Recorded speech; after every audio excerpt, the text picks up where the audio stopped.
Hoje é dia 9 de abril de 2022, sábado, 14 horas e 55 minutos, em um sábado, uma tarde fresca, nublada. Nós estamos realizando o culto cristão no lar e optamos nesta fase pela leitura desta obra, Lendas do Oásis. Lendas do Oásis é uma produção de Malbataan. Malbataan é o heteronônimo do professor Júlio César de Melo e Souza. Professor Júlio César de Melo e Souza, a semelhança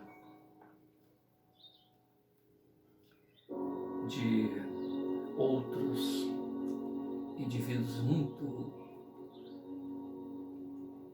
sensíveis, muito cultos, como Fernando Pessoa, criou vários heteronônimos. Heteronômios são pseudônimos com biografia, com história, com uma personalidade. E Malbataan, que é o professor Júlio César de Melo, com 2 L's, e Souza, com Z, ele criou aos 11 anos de idade Salomão IV, um pseudônimo, vamos dizer assim, enquanto ainda estudante, né, nas primeiras letras, curso médio, e fez uma revista, um jornal, um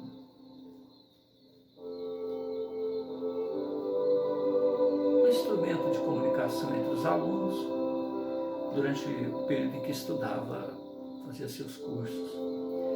E mais tarde ele tentou escrever por várias vezes, produzir obras em editoras, utilizando o próprio nome, falando de matemática, porque ele era mestre em matemática, falando de lendas, criando meios de ser mais agradável, mais acolhido ao público.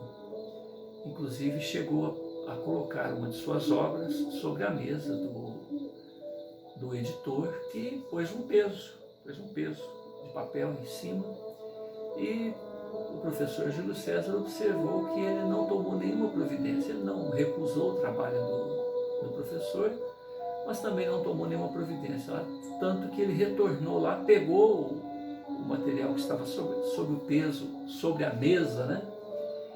E o editor sequer se manifestou. E ele observou que os autores estrangeiros estavam em moda na época. Ele se utilizou de um pseudônimo, parece que Richard qualquer coisa, e aí sim, a obra dele foi a prelo. E com isso ele falou, poxa, o caminho é esse. Mas um autor estrangeiro, americano, não, coloca uma coisa mais mística, mais chamativa e tal. E ele criou o pseudônimo, que depois se tornou um heteronônimo, porque ele inclusive deu uma biografia para o Malbataan. E dentre as várias produções de Malbataan está aí Lendas do Deserto. Malbataan, mestre, escreveu contos e lendas que vêm fascinando gerações e gerações de leitores. Nas 15 histórias aqui apresentadas, em cenários diversos, escaldantes areias do deserto, gélida Ucrânia, imperial Viena, misteriosa Índia, monarcas, príncipes, sultões, aldeões, sheiks rabinos, beduínos, dançarinas hindus, poderosos governantes, humildes escravos, vivem amores proibidos, são tentados pela vaidade, conhecem, experimentam as injustiças das punições, também premiados por gestos de amizade, de honra, de lealdade. Suas descobertas e experiências nos ensinam que não devemos nos iludir com as aparências, mas buscar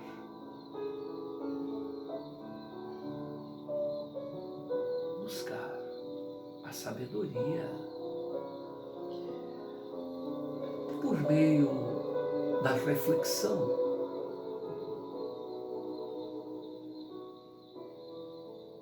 de solilóquios consigo próprio e da ética. Esta obra foi divulgada, produzida pelo Programa Nacional do Livro Didático de São Paulo, edição de 2002. Malba Tahan fez uma biografia, aliás, o professor, Júlio César de Mello, com 2 L's, e Souza, com Z, nessa terceira edição, no ano de 2000,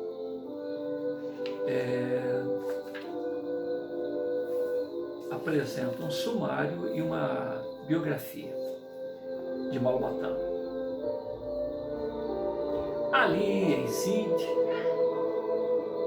Ibn Salim Malba Tahan, famoso escritor árabe, descendente de uma tradicional família muçulmana, nasceu no dia 6 de maio de 1885, 10 anos mais velho que o próprio professor Júlio César, na aldeia de Musalit, nas proximidades da antiga cidade de Meca. Fez seus primeiros estudos no Cairo e mais tarde transportou-se para Constantinopla, onde concluiu oficialmente o seu curso de Ciências Sociais. Quer sentar aqui? Vem cá, senta no colo. Não? Vem cá, vem cá, vem cá. Fica aqui protegendo. Mas aí você não vai aparecer. Tem que ficar aqui pertinho, ó. Fica aqui, ó, pertinho. Fez seus primeiros estudos no Cairo e mais tarde transportou-se para Constantinopla, onde concluiu oficialmente o seu curso de Ciências Sociais. Datam desta época seus primeiros trabalhos literários, que foram publicados em idioma turco. Mais uma observação. Essa tradução do turco para o português, que na verdade não existiu, existe a presença de um tradutor, que também é um heteronômio, um personagem criado pelo professor Júlio César. Publicados no idioma turco, em diversos jornais e revistas, a convite de seu amigo Emir Abd el-Aziz Ben Ibrahim, exerceu Malba Tahan durante vários anos o cargo de Qai Makan, que seria o prefeito da cidade de El Medina, tendo desempenhado as suas funções administrativas com raríssima inteligência e habilidade. Conseguiu mais de uma vez evitar graves incidentes entre os peregrinos e as autoridades locais e procurou sempre dispensar. Você não quer pegar um banquinho? Não?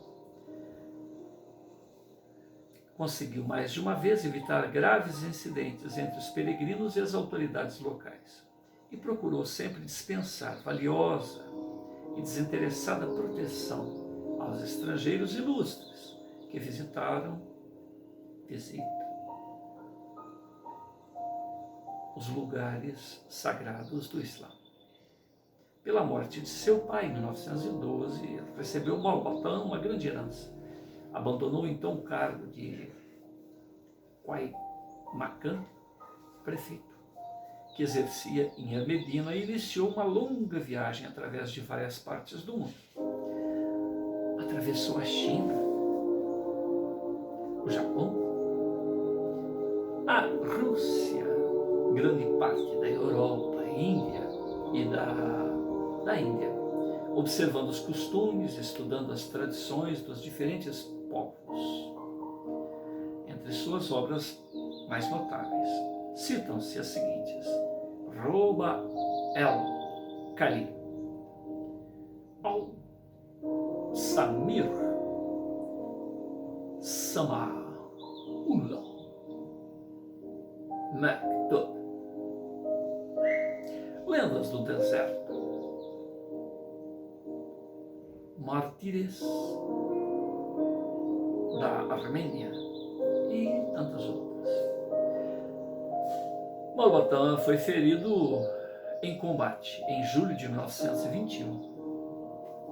Ou seja, em 1912 ele recebe a fortuna, em 1921 ele morre nas proximidades de El Riyad, quando lutava pela liberdade de uma pequenina tribo da Arábia Central.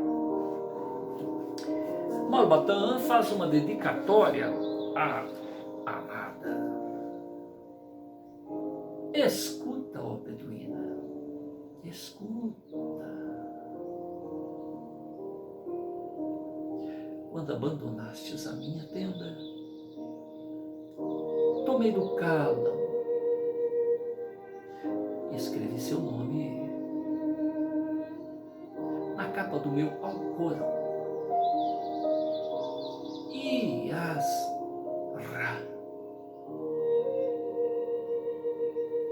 Yasra.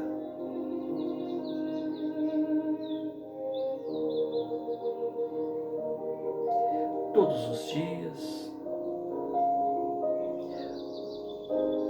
no silêncio da prece, a saudade invade meu coração. A saudade vem e faz morada.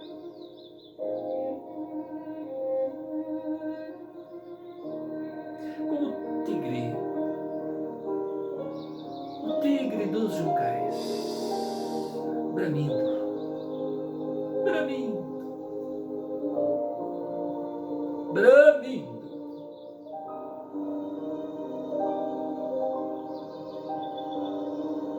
Ecoando em minha alma.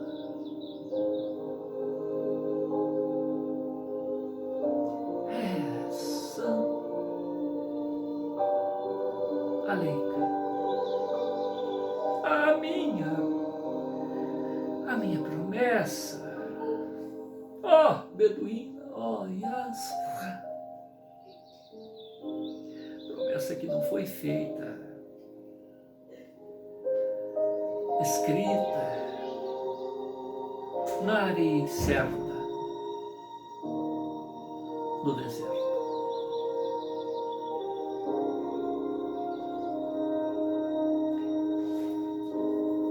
E é por isso, Yasra, que verás, verás o teu nome repetido, repetido, repetido em cada página deste livro santo.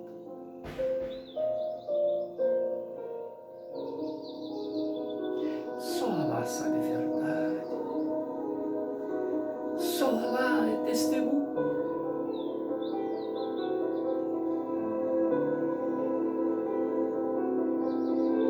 Ouça. Oásis do Alibi, 7 da lua, de Ri-A, Rebia, 7 da lua de Rebia, 1904, Malbatan. Nós estamos na página 97 desta obra. 99, sob o título de Eneno Iobea.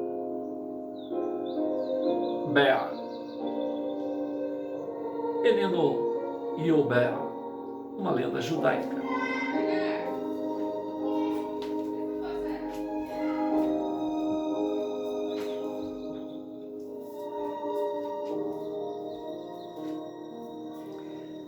Era em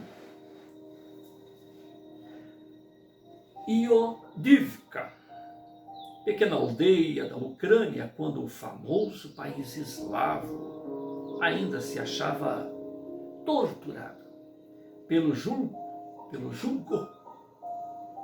cruel do czarismo.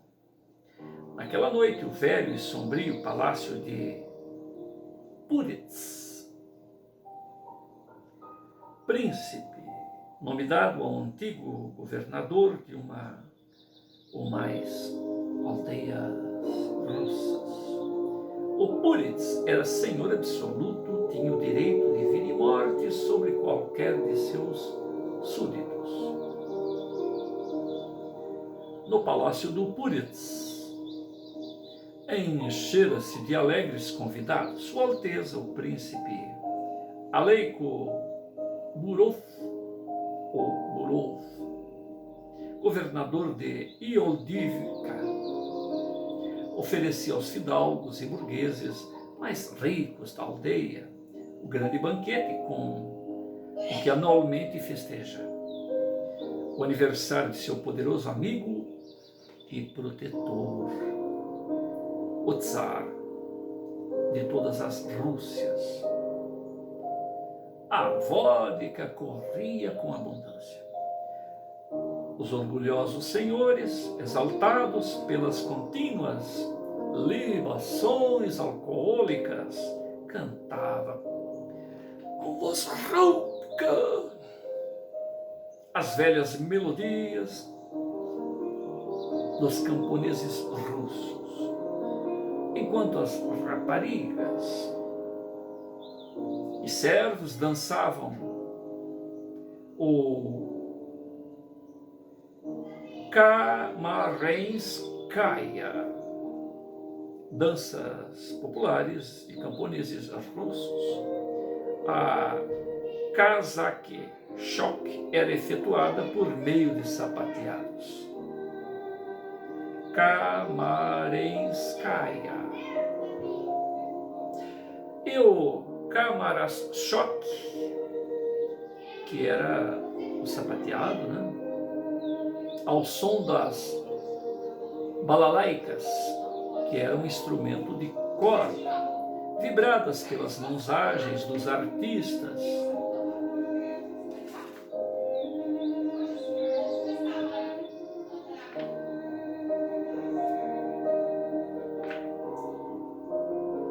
Artistas exímios. Em dado momento, quando a suntuosa festa parecia atingir o auge do entusiasmo, o Popê, padre ortodoxo de grande prestígio no regime czarista. O Popê, nas aldeias do interior, era a segunda autoridade depois do Puritz.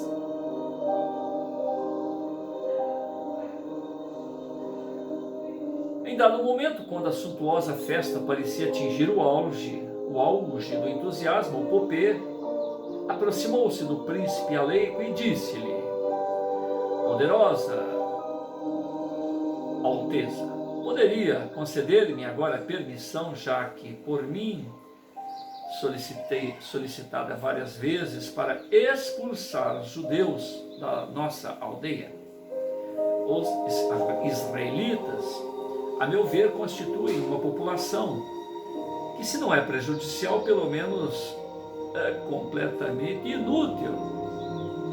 O Puritz, com o espírito perturbado pelos efeitos dos vinhos, não hesitou em atender ao criminoso desejo do Popê.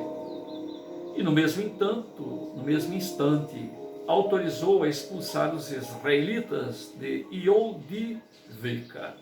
Era necessário um pretexto. Ao Popê cabia a fácil tarefa de justificar a torpe medida de perseguição aos hebreus. No dia seguinte, a população de Iodivka foi surpreendida pelo seguinte aviso, mandado a fixar na praça pública: judeus de Iodivka, Várias e graves denúncias contra os judeus chegaram ultimamente aos ouvidos da Sua Alteza, o príncipe Aleikum Roth. Encarregou-me Sua Alteza da ingrata tarefa de apurar o que há de verdade acerca de tais denúncias. Segundo se afirma, eu tenho disto provas bem seguras. Os filhos de Israel que aqui habitam não só descuram o cultivo das terras, estragando-se exclusivamente a mistérios de que oferem de todo o mundo lucros exorbitantes, como também lançam ao abandono os estudos e práticas da nobre religião mosaica, afundando no ateísmo e na mais larga ou na mais negra heresia. Sabe, Deus, que eu me sinto animado do mais puro afeto pelos meus irmãos judeus, mas esses afetos,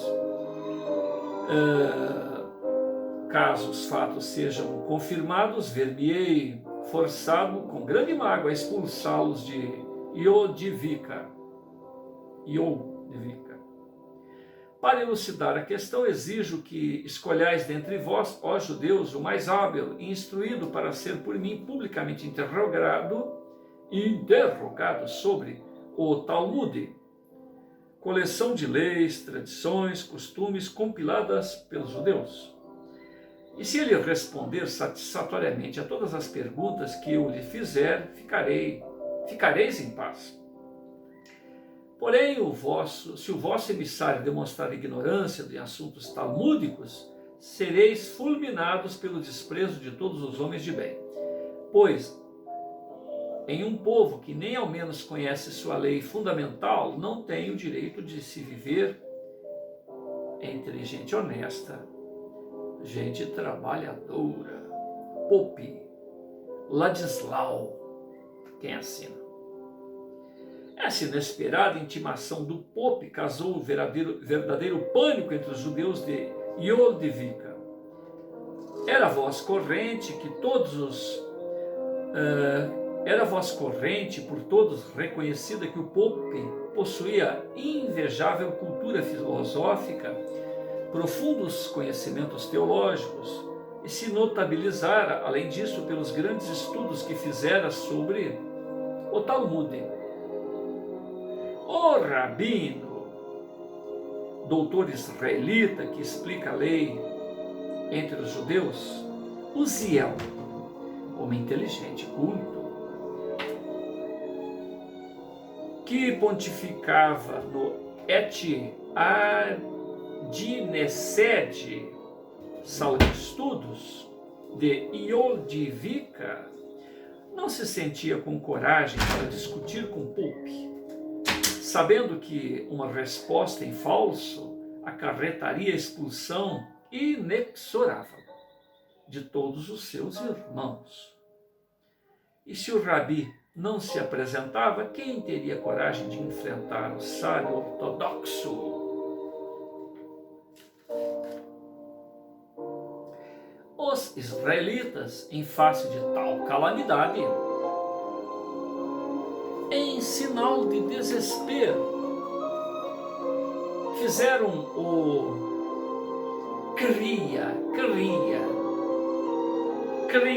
ação de rasgar as vestes, tunas, jejum e shoiché,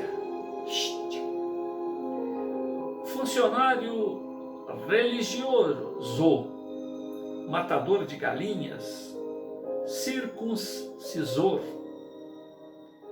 Mulamed, professor Azan, cantor da sinagoga, Bacoira, aquele que leu a Torá, o livro sagrado. Os israelitas, em face de tal calamidade, em sinal de desespero, fizeram o kriya, cobriram a cabeça de cinzas, ao passo que o rabino decretava a tunes, é o jejum, e convocara o shroichet, funcionário religioso, matador de galinhas, circuncisor. O Mulamed, professor. Abacoira,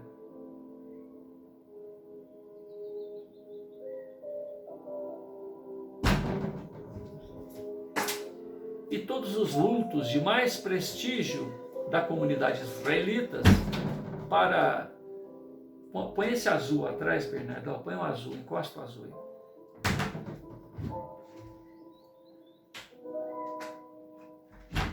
Tá bom, Bernardo, só pôr o negócio azul, pôr. Não, sem brutalidade, devagarzinho. Vem cá no colinho do vovô um pouquinho. Vem cá. Aí, ó, sem fazer barulho, tá? Combinado? Põe perninha de cá. Ó. Os israelitas, em face de tal calamidade, em sinal de desespero, fizeram ocria, cobriram a cabeça de cinzas, ao passo que o rabino decretava o Tunes e convocara o Shoishash. O Mulamed, o Hassan, a Abacoira e todos os vultos de mais prestígio da comunidade israelita para discutirem e resolverem sobre a situação. Como não houvesse... Bernardinho, não pode fazer barulho.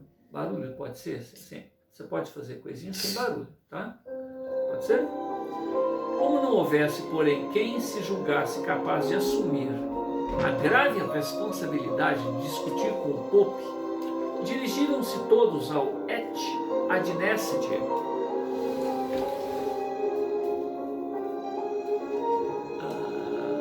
O que é? Não sei. Como não houvesse, porém, quem se julgasse capaz de assumir a grave responsabilidade de discutir com o Pope, dirigiram-se ao Et Adnesset, acenderam as velas e, abrindo o Aron Kodesh, começaram a rezar, implorando auxílio divino, lamentando-se diante da Torá. Tá, Ficou bom. Tá? Você viu? Fica aqui no colinho para você ficar aqui junto com o vovô. Pode ser? Ó, barulho não pode, combinado?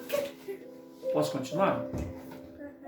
Quando já pouco faltava para expirar o prazo, subiu o Rabi para o Belemen e falou aos infelizes judeus: ainda não terminaram, ó filhos de Israel, os nossos sofrimentos.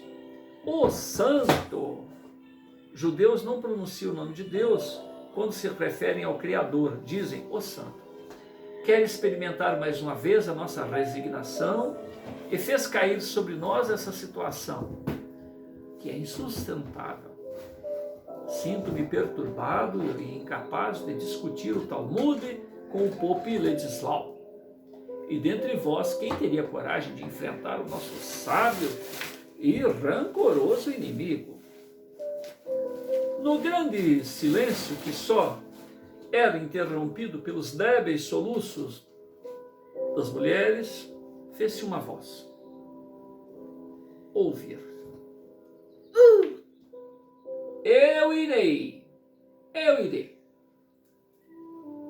Houve na sinagoga um grande e incontido movimento de agitação e surpresa, de esperanças e indignação. Quem se oferecia para discutir com o Pope?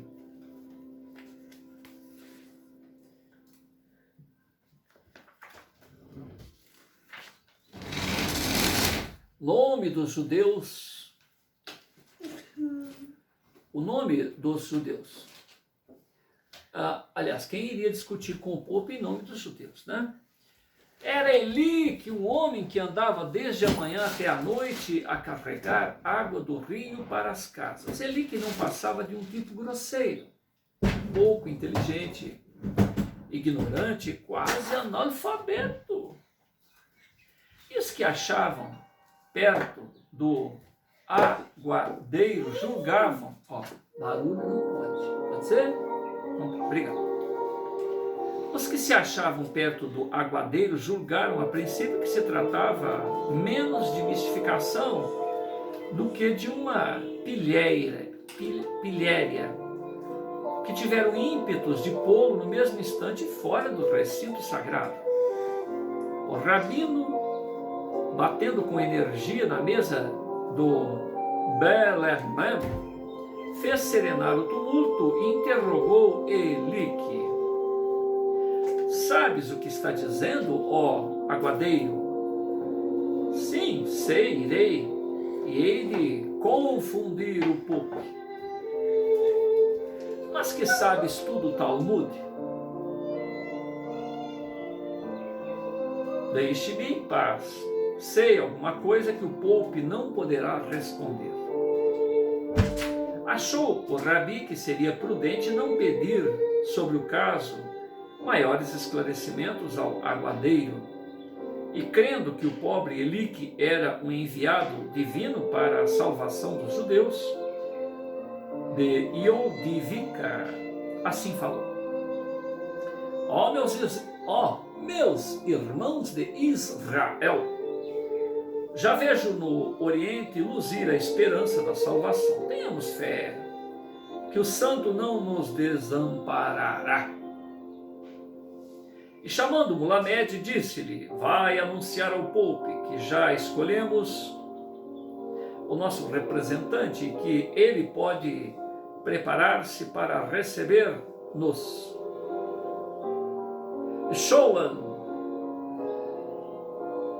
Aleichem. Shalom Aleichem, saudação judaica. Que a paz esteja convosco. Shalom Aleichem. Na praça principal da aldeia, sobre um grande estrado erguido especialmente para o original prélio, o Pope, acompanhado de Puritz e das mais altas autoridades de Iodivica, aguardava com maior solenidade a chegada dos israelitas. Estes não se fizeram esperar. A hora marcada, vieram à frente o rabino e o aguadeiro. Eis aqui o nosso ilustre correligionário, que veio discutir com Vossa Eminência, disse o rabino Elique ao Pope. Tomado de viva indignação, o Pope Ladislau não se conteve e gritou colérico: cães miseráveis! Só por este insulto que pretendeis enlamear meu nome, enlamear o meu prestígio, mereceis imediata expulsão da aldeia. Como ousais trazer para discutir comigo um homem que é ao mesmo tempo idiota, estúpido, ignorante? E continuou, voltando-se para o príncipe Aleico: Vossa Alteza, a que ponto chega a audácia, o atrevimento incrível destes aventureiros?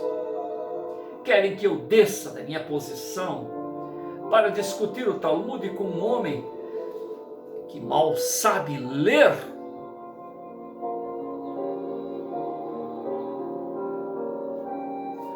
Meu amigo, respondeu o príncipe, não podes recusar um representante por se tratar de um homem rude e inculto.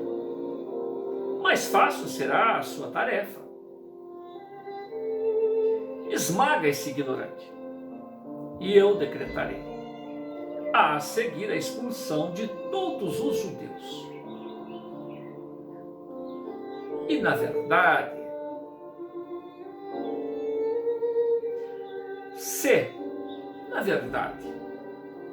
tornou o Pope, sou obrigado a discutir com este imbecil, exijo uma condição.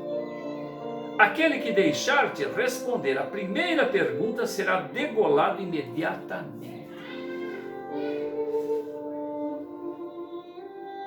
O Púritz, fitando o rabino Uziel, perguntou-lhe: aceitas a condição? Ele que, sem hesitar, respondeu pelo rabi: aceitamos, ó príncipe. Ordenou o Púritz que um Goldavai, verdadeiro carrasco russo, se postasse de espada desembainhada por trás do aguadeiro. Diante de tal ameaça, o bom aguadeiro observou respeitoso: peço a Vossa Alteza que mande colocar outro guarda na mesma atitude de espada em punho junto ao Pope Ladislau. Fecha para mim, Bernardinho. Sem barulho, tá?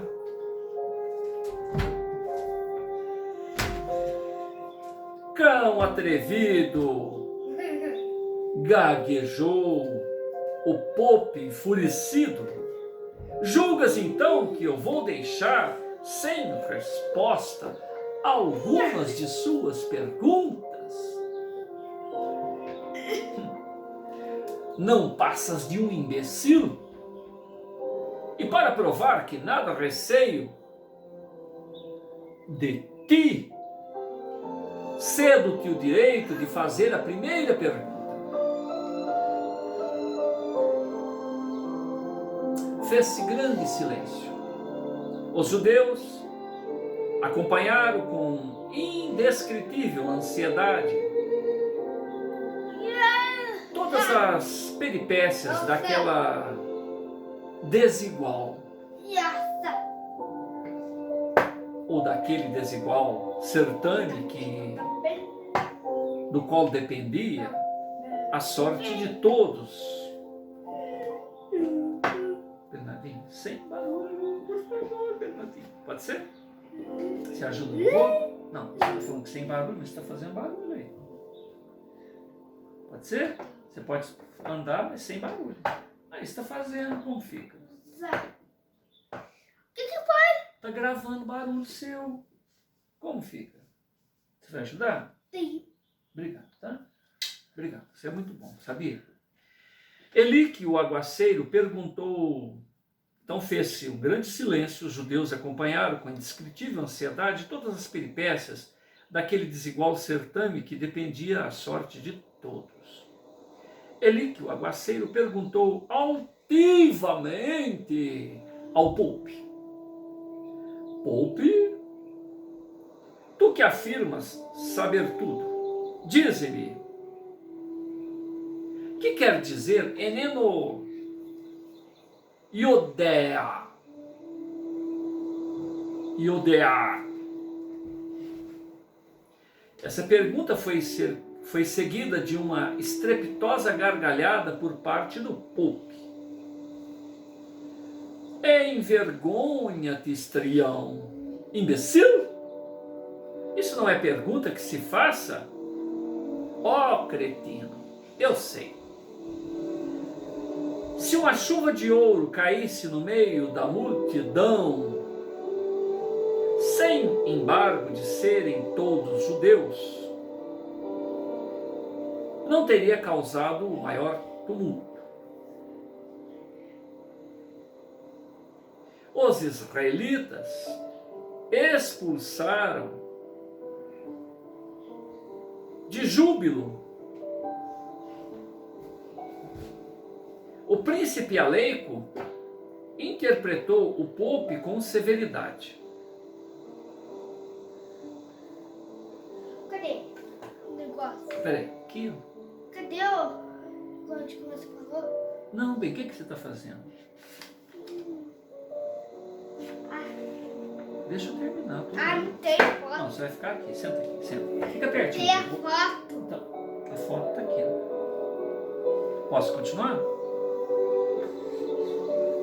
Fez-se um grande silêncio. Os judeus acompanharam com indescritível ansiedade todas as peripécias daquele desigual certame de que dependia a sorte de todos. Elique, o aguaceiro, perguntou altivamente, orgulhosamente ao Pope: Pope, tu que afirmas saber tudo, dize-me o que quer dizer Eneno Iodea. Essa pergunta foi seguida de uma estrepitosa gargalhada por parte do Pope. Envergonha-te, estrião imbecil! Isso não é pergunta que se faça, ó cretino. Não sei. Se uma chuva de ouro caísse no meio da multidão sem embargo de serem todos judeus,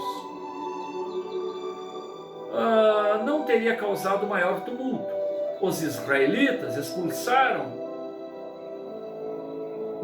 israelitas exultaram, ficaram jubilosos, né?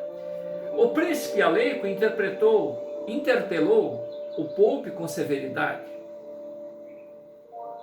Com que então, ó Pope, não sabes responder à pergunta de um simples aguaceiro? O Pope, lívido, transparente, branco, trêmulo, procurava defender-se. Mas não, Alteza, a pergunta feita pelo aguaceiro é tola. Repito, não sei. O Puritz gritou para o Gorgovai: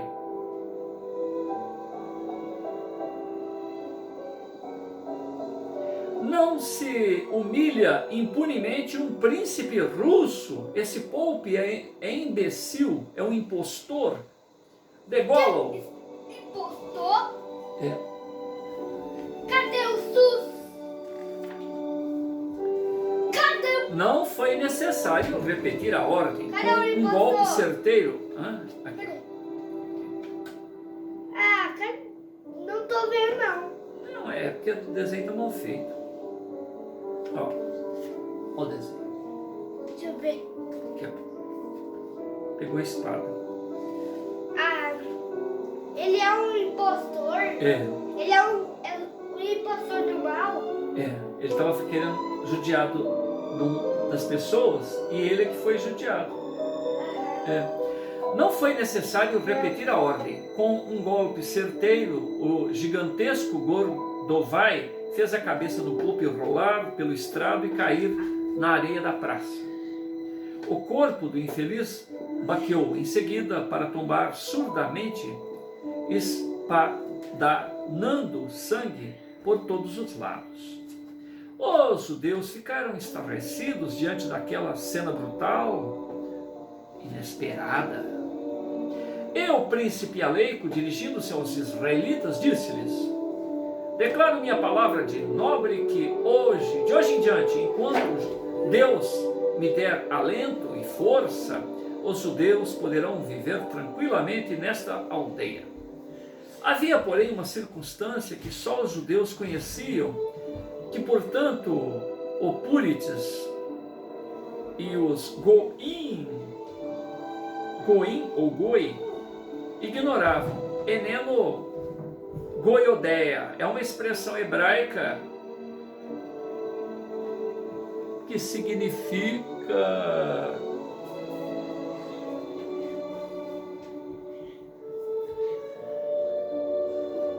não sei. Eneno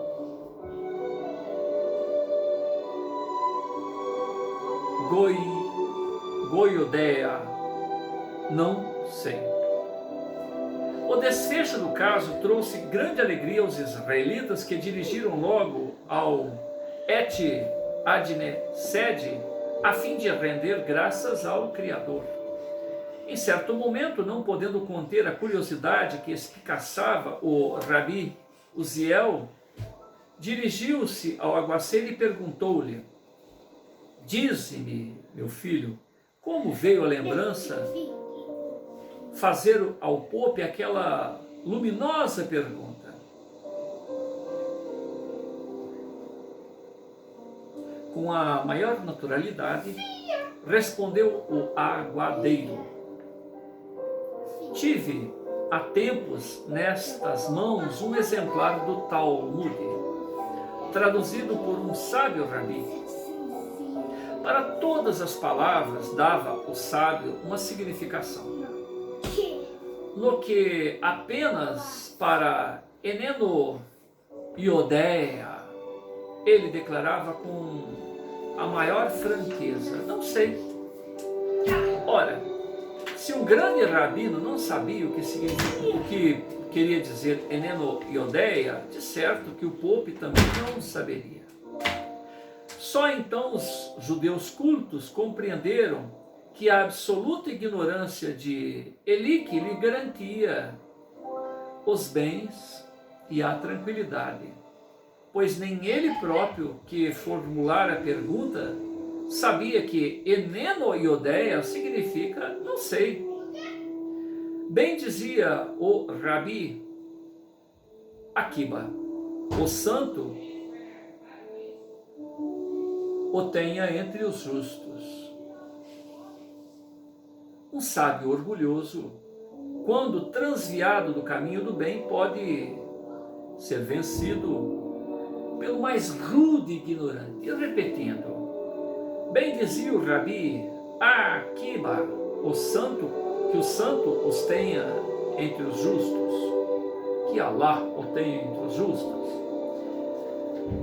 Um sábio orgulhoso, quando transviado do caminho do bem, pode ser vencido pelo mais rude e ignorante. Baruch Adonai, bendito seja Deus. Baruch Adonai, bendito seja Deus.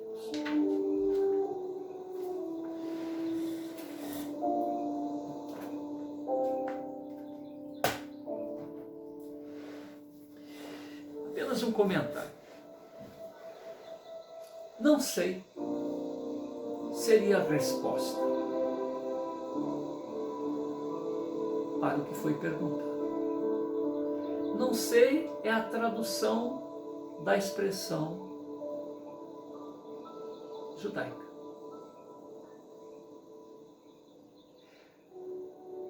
Para quem tinha um ceifador de cabeças atrás de si, quando alguém questionado a respeito de qualquer tema, a resposta não sei seria sua decapitação, mesmo que ele soubesse o que significa, ou talvez estivesse dando a tradução para a expressão, não sei, o não sei em si já seria a resposta, já seria sentença de morte. Então aquele indivíduo ingênuo, ignorante totalmente, foi inspirado.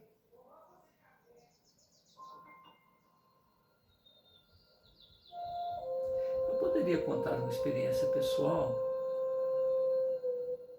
Veio minha memória, então imagino que seja importante. Eu fiz faculdade e na época havia lá o crédito educativo. E o crédito educativo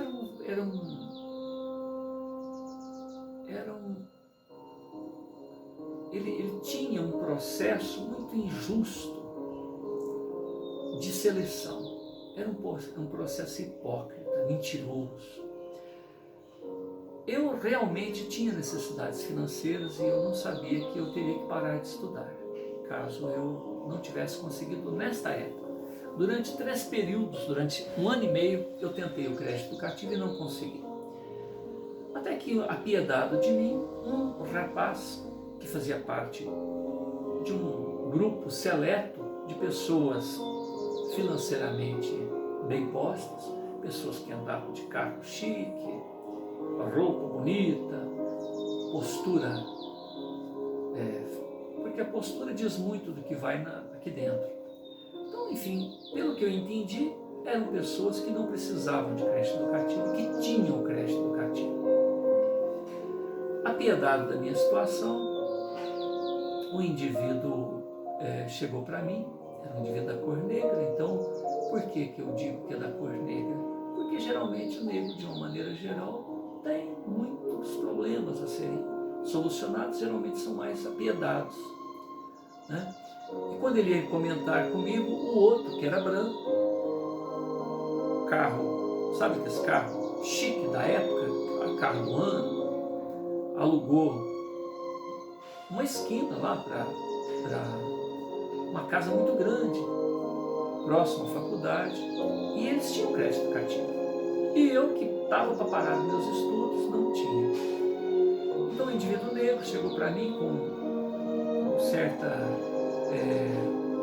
piedade e me disse: olha, o que eles escrevem aí é tudo mentira.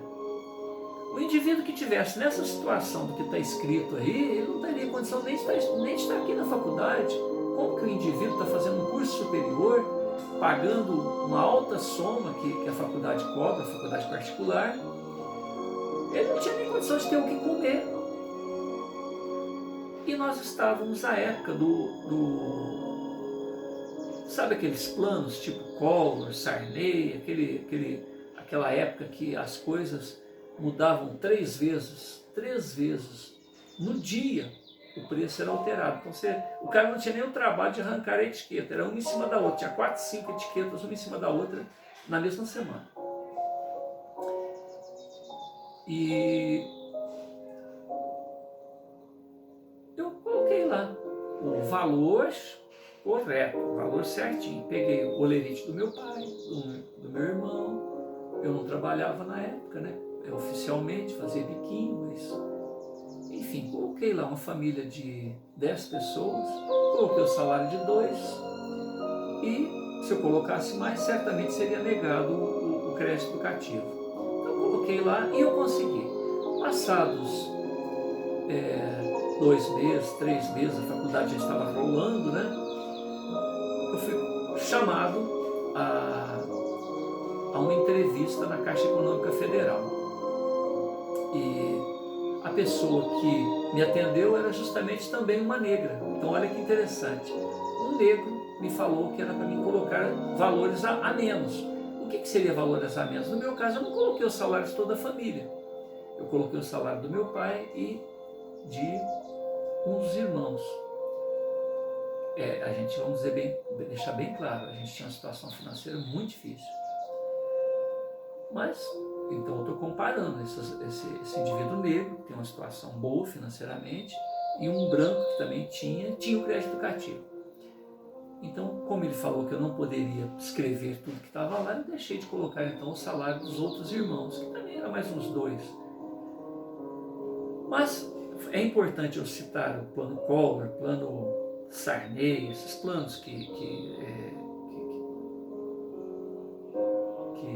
antes disso as coisas estavam subindo muito, mas na época em que eu coloquei o crédito educativo, que foi no finalzinho do semestre, e em fevereiro, né, ou seja, no finalzinho do ano, eu estava lá com o olerite do meu pai.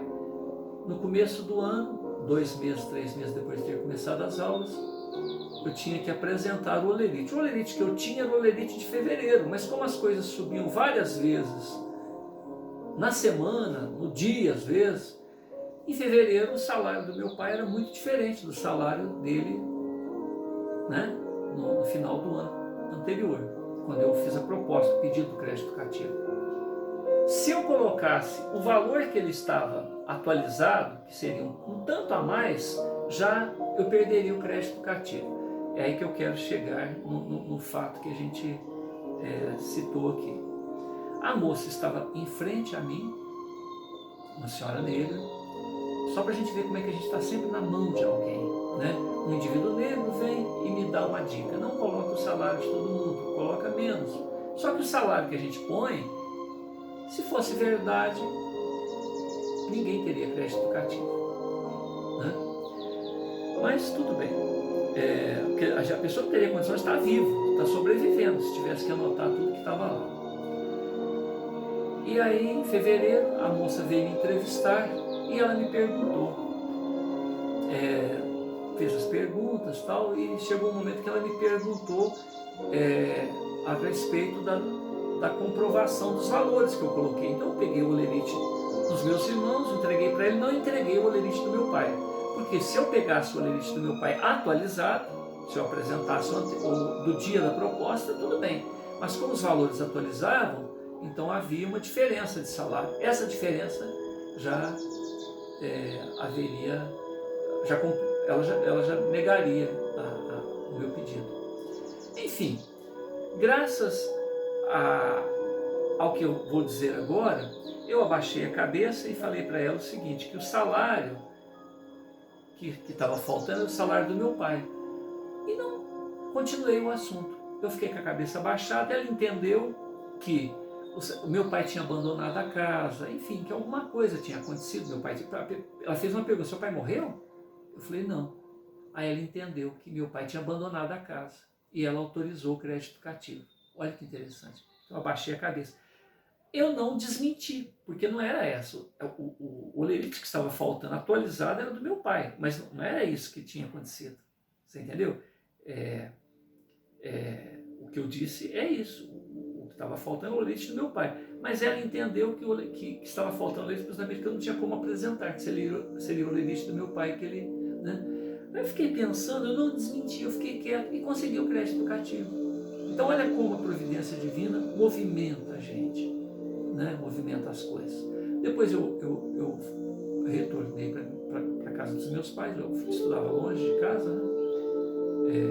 Cheguei lá, minha mãe falou, se eu não tivesse conseguido crédito educativo, você iria parar de estudar, você não teria concluído a faculdade. Então olha como que, né, as coisas acontecem. Um indivíduo analfabeto, por desconhecimento total do Talmud, ele leu lá tal frase, não sei. Peraí, se essa pessoa tão inteligente não sabe, essa é a pergunta que eu vou fazer para o... E a palavra não sei era a resposta para a tradução da expressão em hebraico, né? Então, para quem estava ouvindo do julgador, do questionador, né? Não sei, quer dizer, não sabe, vai morrer, né? Enfim, fica aí essa experiência pessoal e essa proposta, essa informação dada pelo Júlio César de Mello e Souza. Senhor Jesus, gratidão pela oportunidade desse encontro, gratidão pela grandeza